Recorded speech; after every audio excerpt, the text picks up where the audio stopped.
5:45 on your Sunday morning, and it feels a bit chilly outside. 40s and 50s as we're starting out the day here. Down to 45 in Green Lake, 44 this morning in Sheboygan, 51 out the door right now in Milwaukee.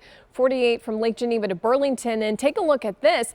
As we look at the 24-hour temperature change, you can see just how much cooler it is this morning compared to yesterday morning. Anywhere from about 15 to almost 25 degrees cooler. Our wind direction has changed since yesterday morning, and that's a big reason for the change in temperatures. Notice the wind direction, those winds coming off the lake. The lake has cooled down significantly over the last month or so. The water temperature just offshore from Milwaukee, about 47 degrees. So you get the air blowing over that cool water, and that helps to bring in some of that cool air for us.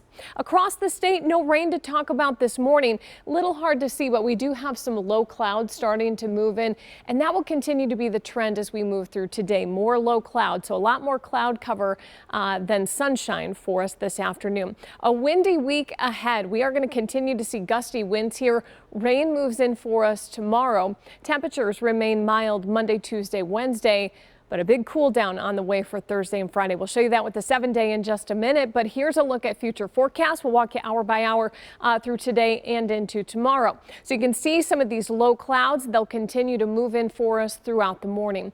This afternoon, could still see a few peaks for some sunshine, but we may also see a couple of very isolated rain showers or a little bit of drizzle due to some low-level moisture moving in. Not any rain that's going to ruin your afternoon plans, but just a heads up for you, you might encounter a couple of sprinkles. Same story even as we head into this evening, and some of these low clouds still with us. Now overnight, we're mainly dry, but notice the rain approaching as we move towards Monday morning. So that rain will be approaching our western counties by the time we start the day, just a little bit before sunrise, and rain continues to push east. The morning commute could certainly be impacted by some rain. On and off rain, could see a couple of thunder showers, some lightning strikes, a little gusty wind, but the rain's out of here by about 2 o'clock in the afternoon. And so the later part of the day on Monday, we're actually going to see some sunshine, but a heads up, Monday morning out the door, you will need the rain jacket.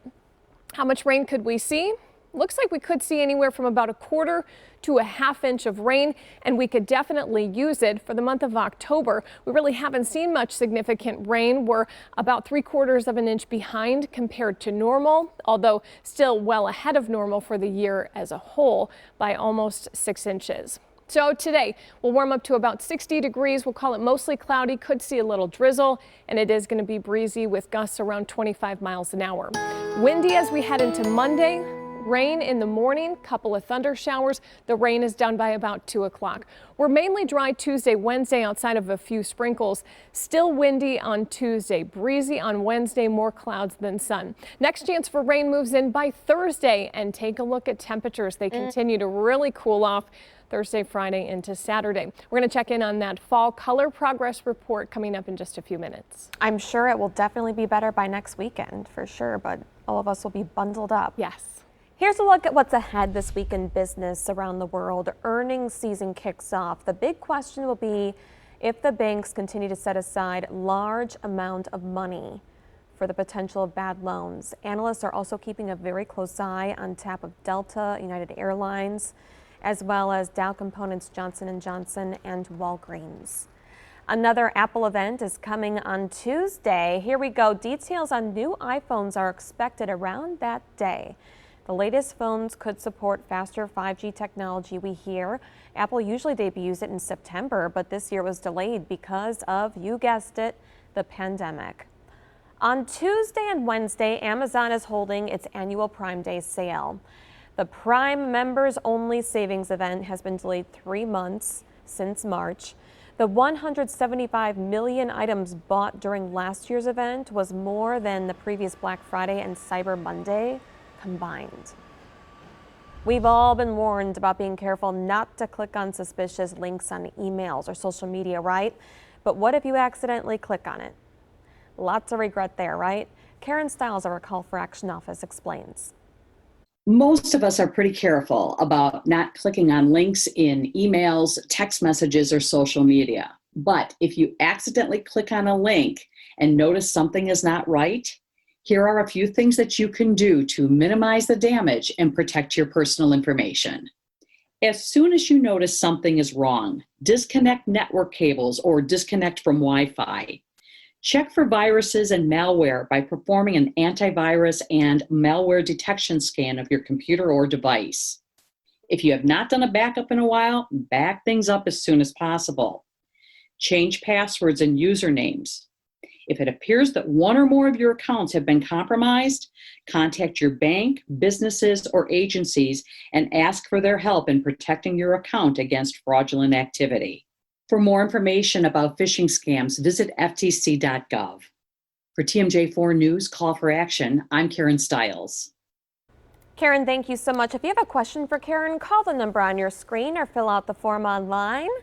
At 5:51 this morning, coming up on TMJ4 News Today, on this National Coming Out Day, how the NFL is supporting the LGBTQ community right now. Plus, what basketball legend Shaquille O'Neal just did for the first time. 5:54 on your Sunday, and we're going to start with a live look at Milwaukee from our Marquette cam right here. You can see all the city lights. It looks beautiful starting the day. Still very dark outside. Sunrise not until 7:01 this morning. Here's a look at a beautiful photo from a couple of days ago. This one sent in by John and Sue. Thank you so much from Germantown. Looks so pretty. I love all of these colors out here, and you can still see some really pretty flowers in the foreground. So you can always share your fall photos with us. You can send those to weatherteam@tmj4.com or find any of us on social media. We love to see those photos. Madison seeing a little bit more color change in comparison to the Milwaukee area, but if you head up towards Green Bay or Wausau, you will certainly see a whole lot of fall colors. Things are really starting to look beautiful around here. If you want to fire up the grill today, plenty of cloud cover around, but temperatures will be fairly mild this afternoon into the upper 50s. It's chilly out this morning. We'll check in on current temperatures coming up in just a few minutes. Kristen, thank you so much. In your sports news today, the NFL is releasing a new PSA today to support the LGBTQ players on this National Coming Out Today. Let's take a look. Today, on National Coming Out Day, we come together with one clear message. To all current players who are thinking of coming out. when you are ready, so are we. I support you. I got you. We got you. We got you. The highs, the lows. We're teammates, we're brothers. We support you. It takes all of us. All of us. It takes all of us. And you deserve to be all of you. That PSA will air during game broadcasts today. It's part of the NFL's It Takes All of Us campaign. That's great. The Packers have a bye week, so no green and gold on the field today. They'll be back next Sunday at 3:30 p.m. game against the Buccaneers. So far, Packers remain undefeated this season. Go Pack Go. Basketball legend Shaquille O'Neal says that he just voted in an election for the very first time, and he says it feels really good. He talked about it on the Big Podcast with Shaq. O'Neal said that he filled out an absentee ballot, and he and his co-host have a primer on the American election process. But the 48-year-old former Laker won't reveal who got his vote.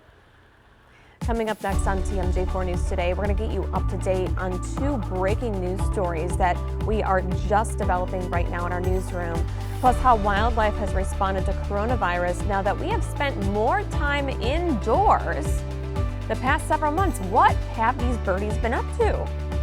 Let's take a look at tonight's primetime lineup, shall we? At 6 o'clock, football takes over your screen. That will move your 10 p.m. news back a half hour beginning at 10:30 this evening. One more programming note this morning. There will be no Sunday Today with Willie Geist. Instead, right after TMJ4 News Today this morning, we're going to go straight to Meet the Press with Chuck Todd, where Bill Gates will join to talk about coronavirus vaccine treatments, because tennis begins at 8 o'clock. We'll be right back.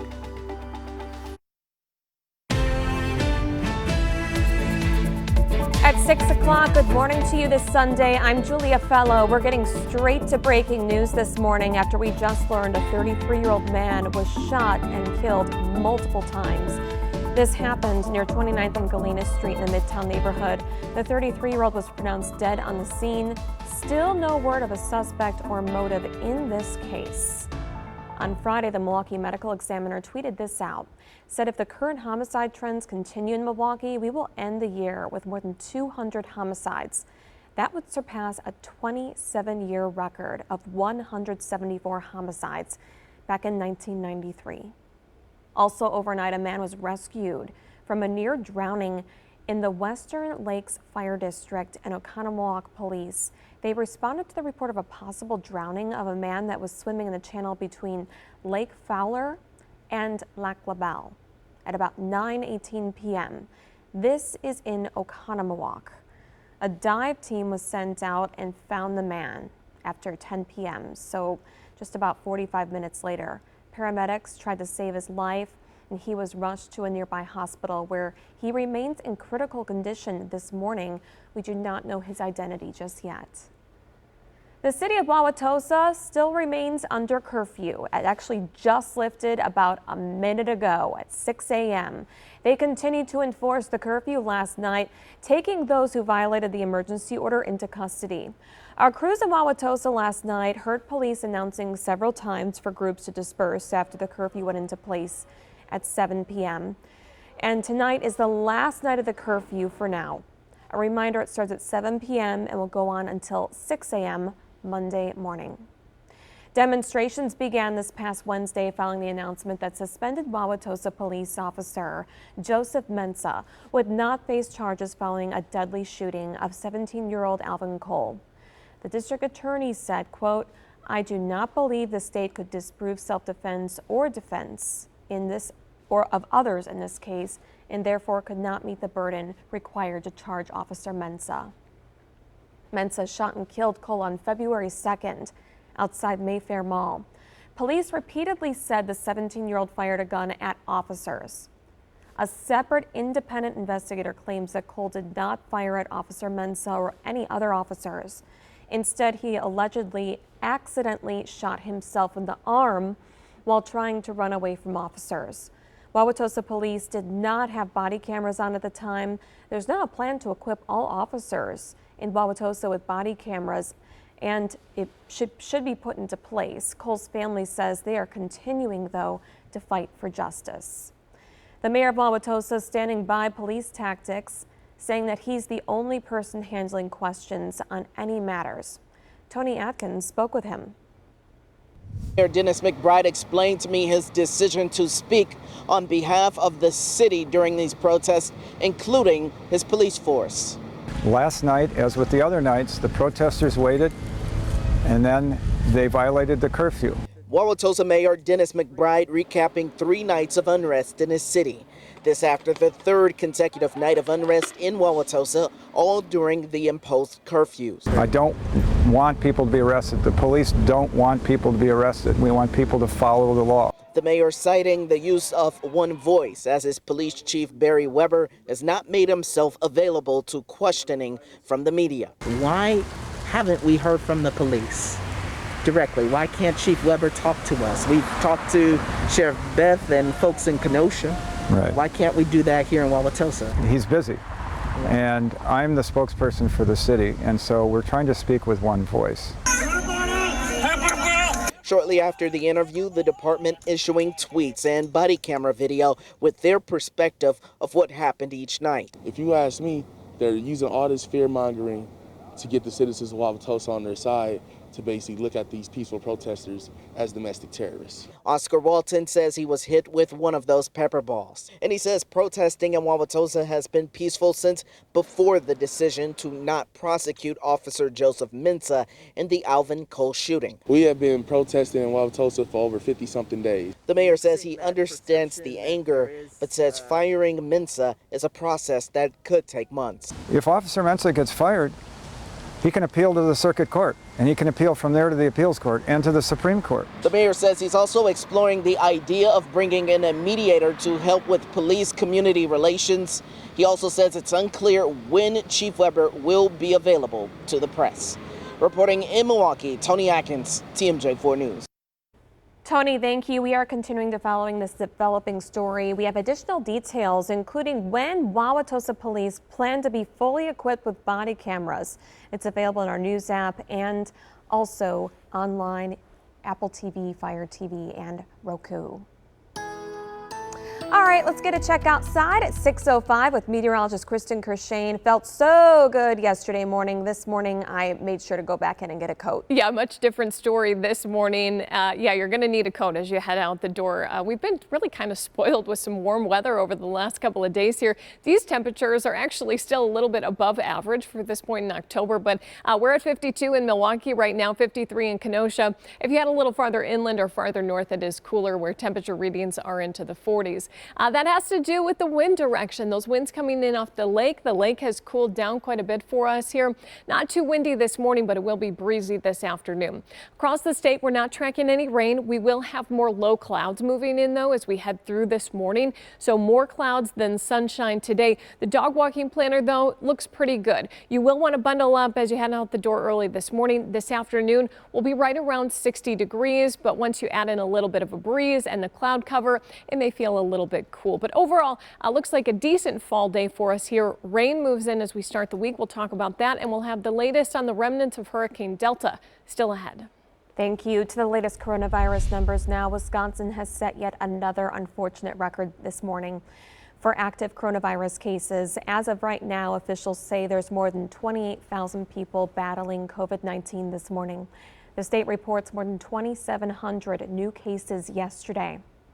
There are nearly 900 people hospitalized with COVID-19 across our state, and sadly, we have to report that 18 more deaths have been reported. So far, more than 1,400 people have died from coronavirus since the start of this pandemic in March. When businesses started closing this spring, many joked that nature was reclaiming the land. And that's kind of right. With less noise and many people walking around, bird singing has filled the space left by empty noise and pollution. Shannon Smith explains how this is happening. Our world. When people started caging themselves in this spring, birds flew the coop. It's sort of the first data showing that animals responded to changes in human behavior. Elizabeth Derryberry is an assistant professor of ecology and evolutionary biology at UT Knoxville. She's been studying birdsong for more than 20 years, but this year was different. It was so much more quiet that you could still hear them at a greater distance. She and her team looked at recordings they had of white-crowned sparrows. They live in San Francisco. This is how they sounded in 2016. And this is how they sounded during the lockdown of spring 2020.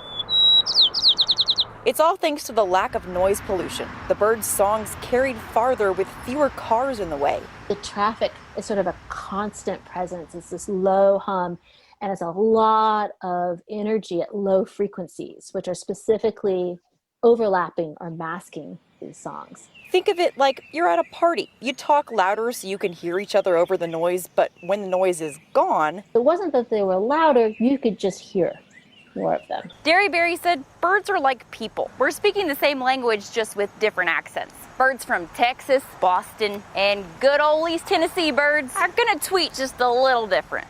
They learn their song like we learn language. And so it's a really nice model for understanding how people learn how to speak and communicate. So why does this matter? It shows nature can handle almost any change that comes its way. Animals are resilient. If you reduce noise pollution, they can respond really quickly. And that feels good.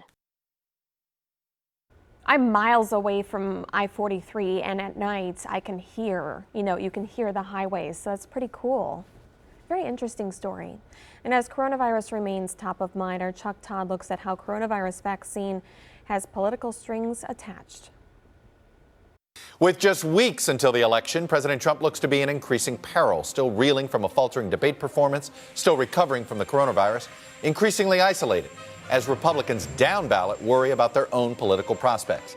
Now, Senate Republicans hoping to change the subject see Supreme Court nomination hearings next week as their only possible lifeline. But will that be enough? And what can the president do to change the fundamentals of a race which he appears to be losing? I'll talk to two members of the Senate Judiciary Committee, Republican Ted Cruz of Texas and Democrat Dick Durbin of Illinois. Plus, don't miss my exclusive interview with businessman and philanthropist Bill Gates on the path forward for coronavirus treatments and a vaccine. It's all ahead this Sunday at a special time, 8 o'clock Eastern across the country on Meet the Press. So once again, today's Meet the Press starts at 7 Central in place of Sunday today, not at 8 o'clock. Mark your calendars here. The time right now is 6:11 this Sunday morning. Hope you're doing well, safe, happy, healthy at home. We have much more news coming up to keep you informed on TMJ4 News today, including what Louisiana residents are seeing this morning just days after Hurricane Delta swept through the area.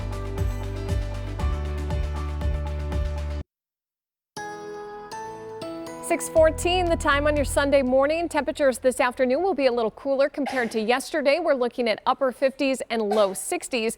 As far as the cloud cover goes, it will be more cloudy than it will be sunny. More clouds than sun today. At times it will be cloudy. Could see a little bit of drizzle or a few sprinkles this afternoon, but I think most of the day will end up dry. Let's talk a little bit about what's happening with now post-tropical Delta. You can see the moisture here extending all the way from Nashville out to the North Carolina coast. So we still have a lot of rain to deal with in this area. Some places will end up seeing some fairly heavy rain in this morning, actually a tornado warning across parts of South Carolina. So as far as the future rainfall goes across the mid-Atlantic, we could see anywhere from 3 to 6 additional inches of rain, which could cause some areas to see flooding today into tomorrow. Julia? Thank you so much.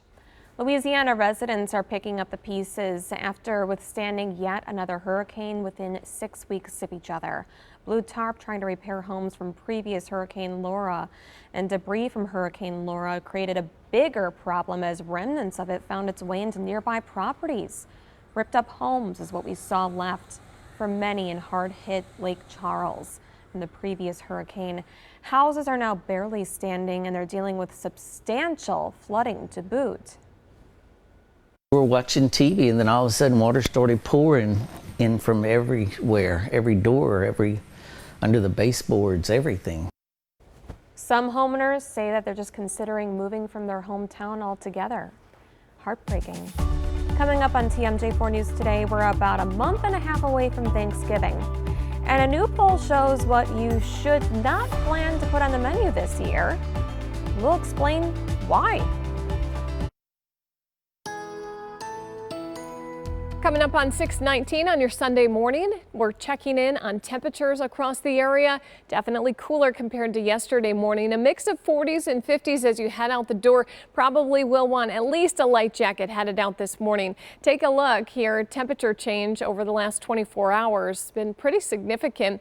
We're anywhere from 10 to almost 20 degrees cooler out the door, and that has to do with the wind direction. The winds have changed for us here, so our winds coming in out of the east. The lake temperature has cooled pretty significantly over the last month or so. The surface temperature just offshore from Milwaukee on Lake Michigan into the 40s, and so you get that air to move over that cool lake water, and that helps to bring in cooler air for us. Across the state this morning, we're not tracking any rain. We do have some cloud cover around us. We're starting out the day, and more clouds will continue to move in from the south and the east, and they're going to be low clouds, so they're going to be pretty effective at blocking out the sunshine heading into this afternoon. Our weather headlines showing it will be a windy week for us. We're not going to catch a break from the wind here for at least the next 6 days or so. Rain moves in as we start the week. We could certainly use the rain here. Mild temperatures Monday through Wednesday, and then turning much cooler by the end of the week.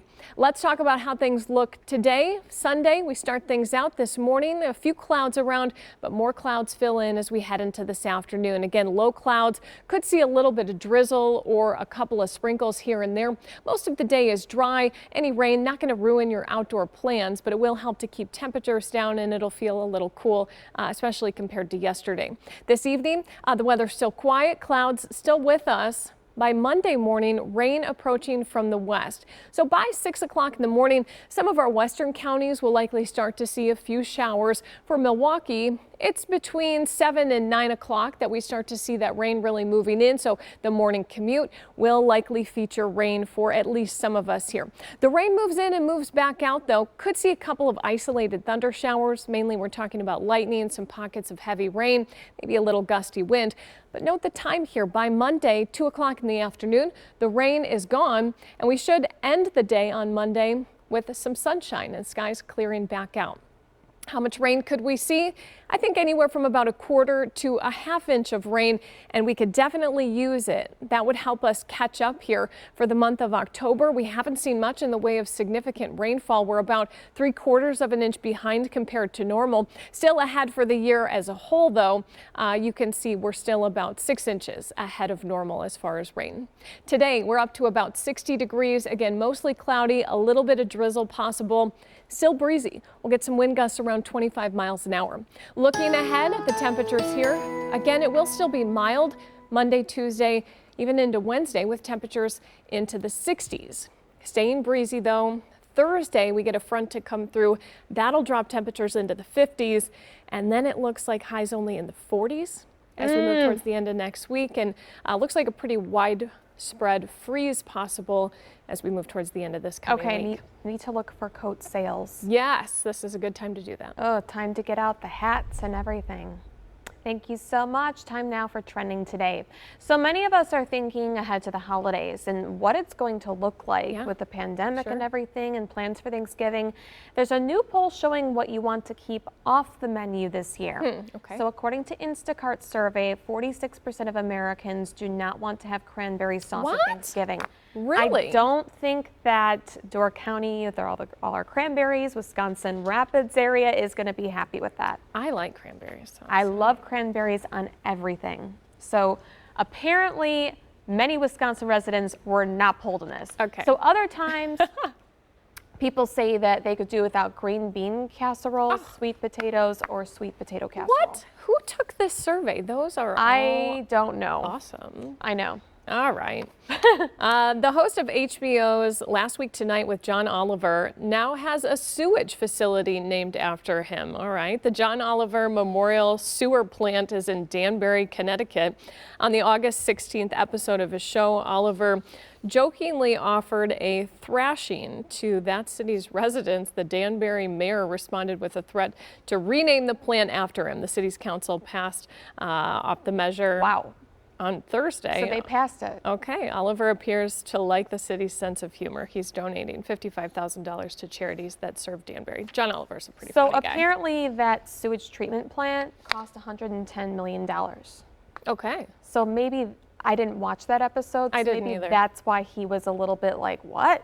We'll have to check it out. But the mayor apparently responded, you're in the 1%. So $55,000 you're donating to us is not enough, but they're just joking. They said as long as he shows up to that ribbon cutting, they're going to name it after him. All right. All right. I'm not named after anything. We'll be right back.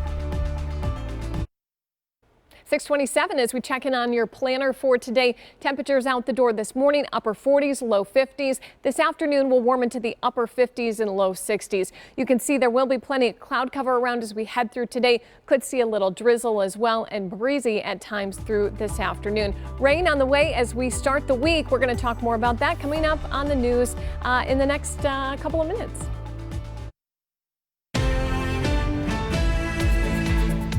At 6:30, we want to get straight to breaking news of a deadly shooting. We have just learned a 33-year-old man was shot multiple times. This happened near 29th and Galena Street. This is in the Midtown neighborhood. The 33-year-old was pronounced dead on the scene. There's still no word on a suspect or motive in this case. The Milwaukee County Medical Examiner just tweeted out a few days ago the concerning number of rising murders in the county. In fact, as of Friday, there were 164 confirmed homicides.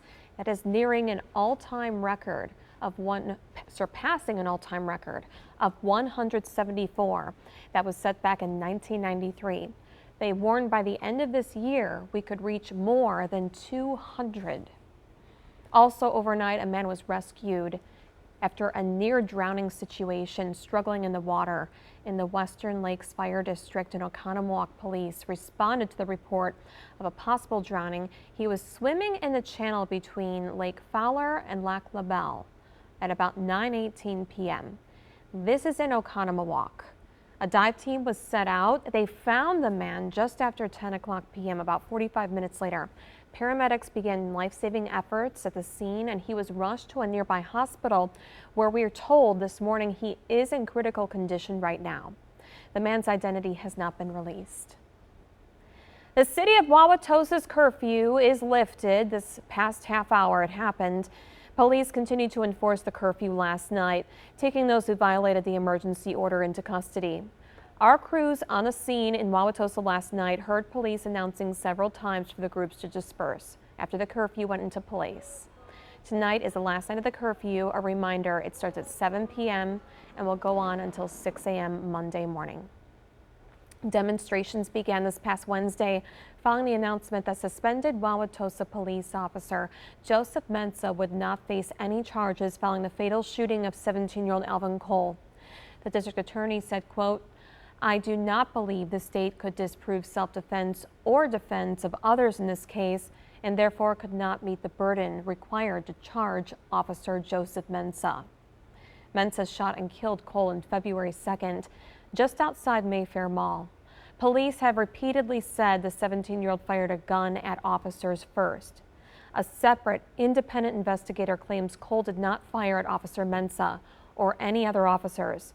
Instead, he allegedly shot himself in the arm while trying to run away from officers. Wauwatosa police did not have body cameras on at the time, and now there's a plan in place to equip all officers in Wauwatosa with body cameras. And that has going to be underway, being put in place. Cole's family says they will continue to fight for justice. We are continuing to follow this developing story. We have additional details like when Wauwatosa police plans to equip body cameras on their officers. We have that available in our news app and TMJ4.com. 6:33, time to get a check outside with meteorologist Kristen Kershank. Yesterday, Kristen, we were waking up to like the 60s, really high 60s. What a difference. It was 70 in Milwaukee yesterday morning. Yeah, it was really, really mild as we started the day yesterday. So a big difference compared to this morning. 40s and 50s out the door early today. It's a little warmer if you're close to the lake, a little cooler if you head farther inland. Down to 43 now in Beaver Dam, 44 in Watertown, but it's 52 in Milwaukee and 55 for Racine and Kenosha. Has to do with the wind direction here. Yesterday morning, our winds were still out of the southwest. This morning, our winds coming in off the lake, and that lake temperature is cooled, and so that's allowing cooler air to move in for us here, and a little northerly component to the wind. That'll help bring in the cooler air for us too. This morning on Storm 4 Max, we're not tracking any rain here, but we do have some low clouds continuing to move in. They're a little bit hard to see on the satellite this early in the morning, but there are some low clouds starting to filter in here. This afternoon, not a good day on Lake Michigan. A small craft advisory in place. Waves will build as high as 6 feet, so it is going to be a really choppy day out on the lake. Patio planner doesn't look too bad, though. Temperatures this afternoon warm into the upper 50s and low 60s. More clouds than sunshine today. Rain on the way as we start the week. We're going to check in on your 7-day forecast in just a few minutes. All right, about 15 minutes from now. Thank you so much, Kristen. To the latest coronavirus numbers now, Wisconsin has set another unfortunate record just yesterday for active cases. Officials say there's more than 28,000 people battling COVID-19 this morning. The state reports more than 2,700 new cases yesterday alone. There are nearly 900 people in the hospital with COVID-19 this morning. Sadly, 18 more deaths were reported yesterday. So far, more than 1,400 people have died from the virus in our state since the start of this pandemic in March. President Donald Trump should by now have finished his 5-day remdesivir treatment. And amid widespread criticism that he's had access to treatment afforded to few others, this week officials across Europe warned that remdesivir shortages could provide a significant challenge to physicians hoping to treat patients over the pond. Willem Mark shows the far-reaching effects of this pandemic from London. A study published this week in the New England Journal of Medicine found that the therapeutic drug remdesivir that President Trump has been taking was proving particularly effective at both reducing the mortality rate amongst COVID-19 patients, but also accelerating their discharge from hospital. And although demand for the drug in the United States has actually fallen in recent weeks, here in Europe, there's been a significant shortfall in certain countries of remdesivir. Now, the most basic explanation is that the manufacturer behind this drug, Gilead, is not producing enough of the stuff. And experts say that governments here in Europe have not ordered enough in advance. You have to imagine that one company supplying the whole world has to be able to foresee where to move things, and that this is not always possible if you don't know the patient need, as I mentioned before. So the level of collaboration, when you're saying how does it happen, it happens when the level of collaboration isn't good enough and when the data is not available and when the forecasts are not reliable. So we have to improve on all of those areas. And I think it's very clear to everybody, it's a work in progress.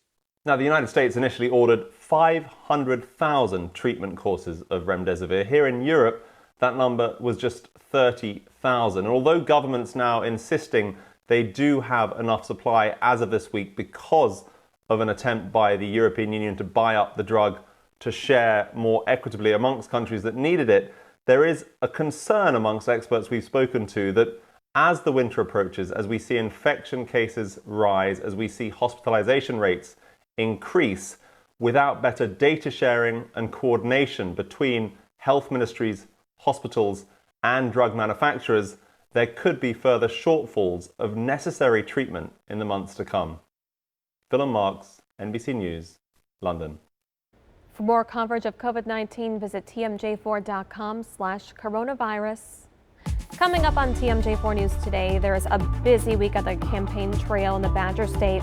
We take a look at who's coming and the key dates looking ahead to the November election. Plus, big deals ahead, where to catch the best this week. Decision 2020 coverage now. We now know Eric Trump will be in Wisconsin tomorrow for a Make America Great Again rally. And we just learned this Tuesday, first daughter Ivanka Trump will be in Appleton for a moderated Q&A with local supporters while campaigning for her father, President Donald Trump. Right now, we do not know the location of that event. In her most recent visit to Wisconsin, Ivanka Trump toured manufacturing plant Midwest Manufacturing Countertops, where she